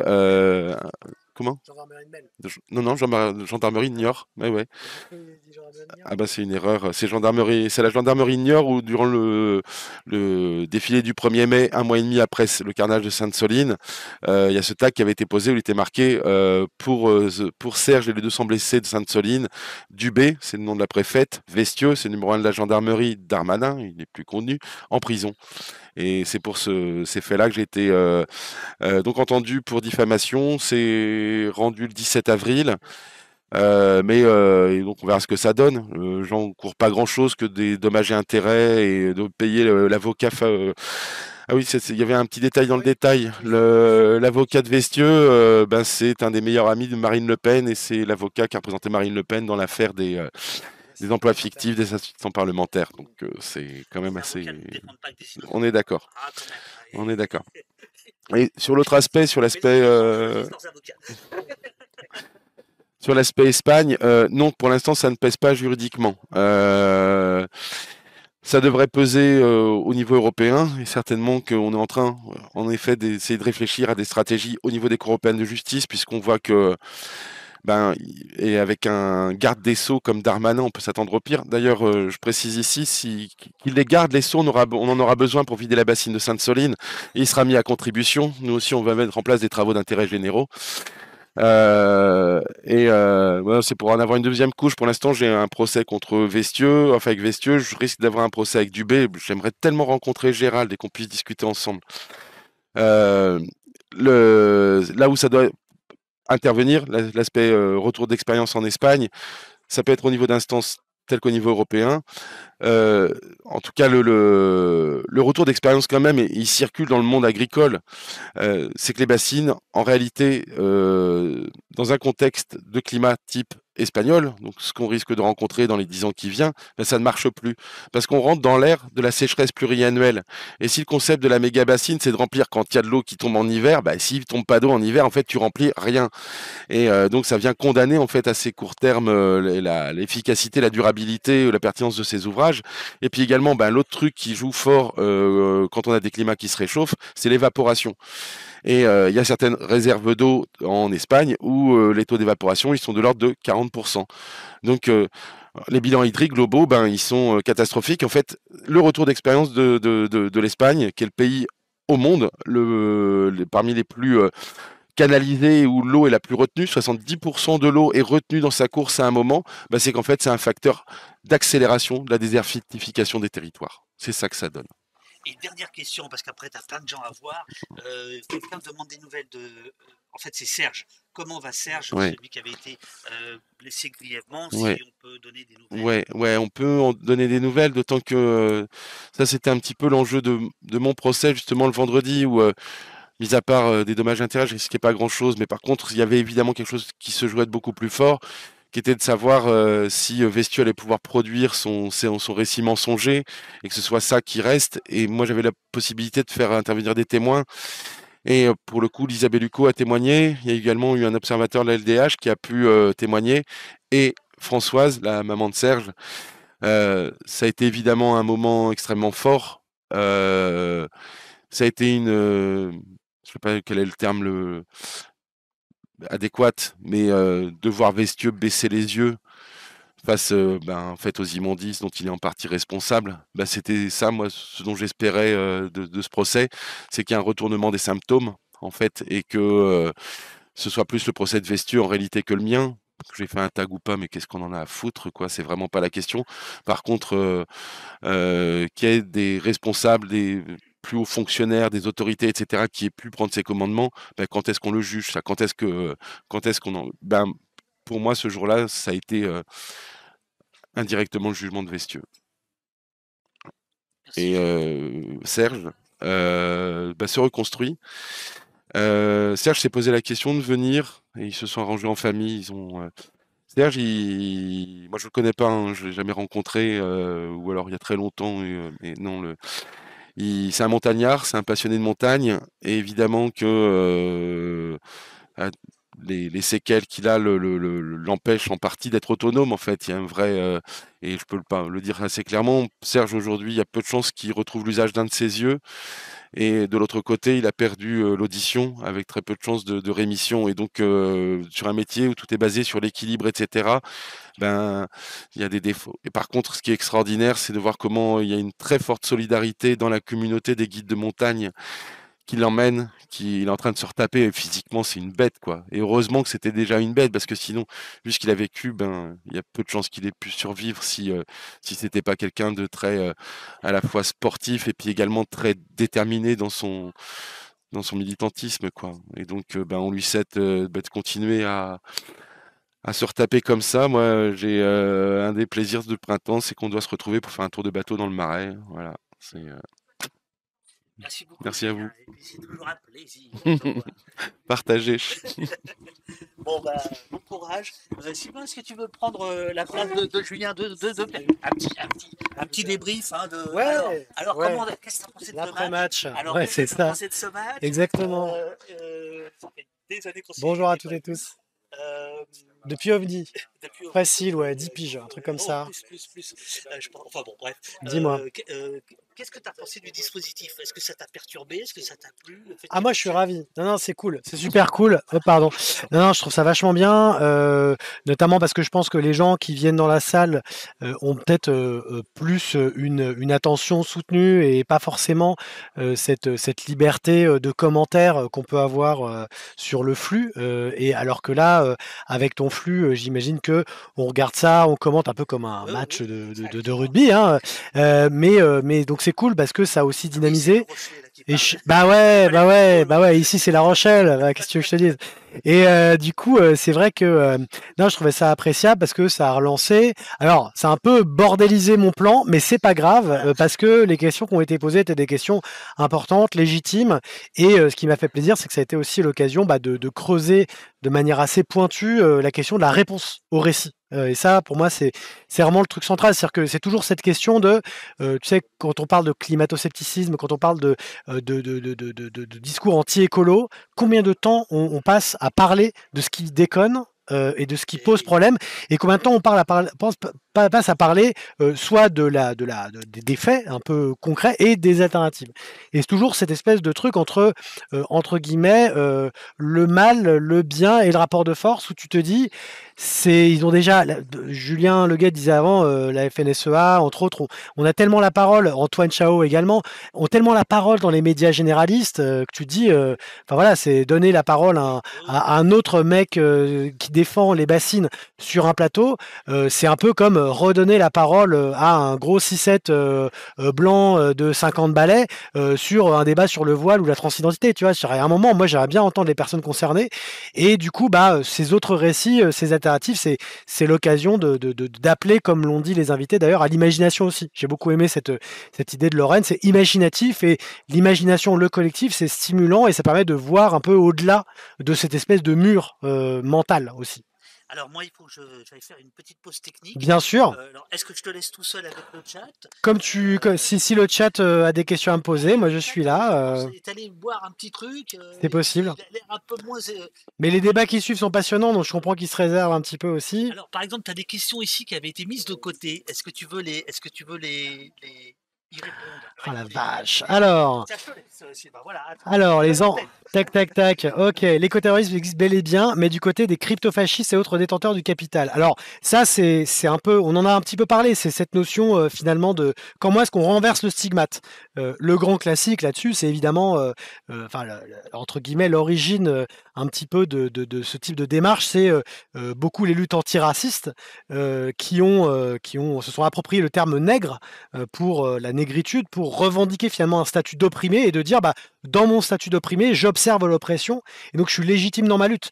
Donc oui, renverser le truc et de dire, on le disait tout à l'heure, hein, c'était très justement rappelé par Lorraine, il y a cette idée on parle d'éco-terroristes, mais le procès des gens qui ont été un peu décorés, pour dire les choses poliment, la baraque du patron d'Elf après l'explosion de l'usine AZF et le naufrage de l'Erika, on les appelait des anti-pollueurs.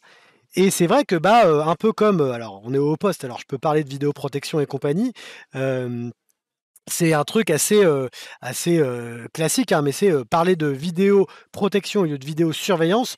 On déplace le cadre. De la même manière, effectivement, je pense qu'il est légitime de dire que certains investisseurs, détenteurs de capital, qui finalement alimentent une certaine machine écocidaire qui produit du dégât, sont précisément les vrais écoterroristes, si on devait qualifier les dégâts réels faits aux populations, aux espaces naturels, etc. A demandé le rejet du recours de sites et de Energy News. Et le débat suivant sur les grands remplaçants et la place des personnes racisées dans les médias débute.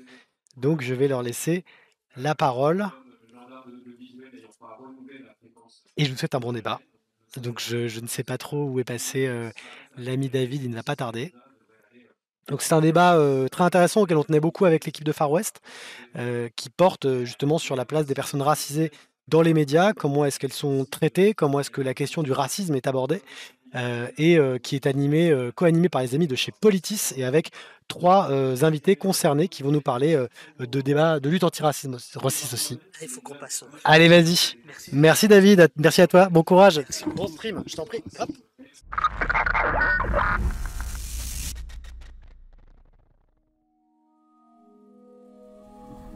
La riposte, c'est vous. Donnez au poste.